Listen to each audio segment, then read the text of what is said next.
बसेर रे लालनवा।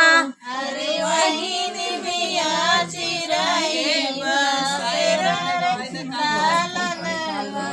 एक दिन चिराई जे उड़ी जाई है अरे कताऊ बनई है बसेर रे लालनवा। अरे कताऊ बनई है बसेर रे लालनवा। अरे कताऊ अरे आओ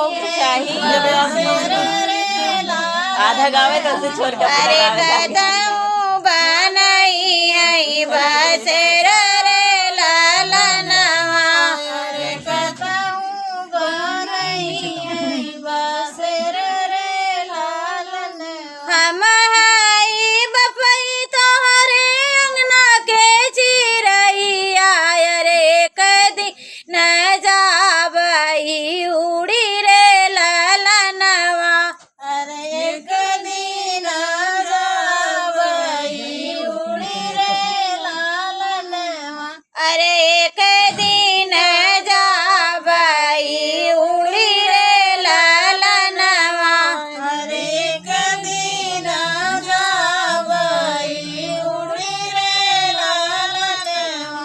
चार जने मिली डोली ले आई है अरे ई जई है अपने कदे सरे लालनवा।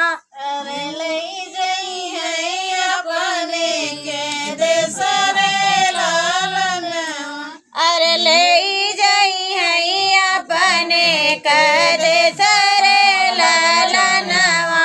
अरे लई जई है हमारी के देश रे लालनवा। माई के गोदिया जे सोनी होई जई है अरे छूटी जई है माँ अंगना तो हर रे लालनवा।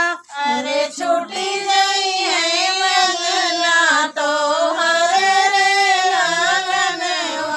अरे छूटी जई है अंगना तो हर रे लालनवा। अरे छूटी जई है अंगना तो हर रे लालनवा। भैया के सथवा है हमारा जे छूटी है अरे छूटी जई है बहिनी के साथ रे लालनवा। अरे छूटी जई है बहिनी के साथ रे लालनवा। अरे छूटी जई है बहिनी के साथ रे लालनवा। अरे छूटी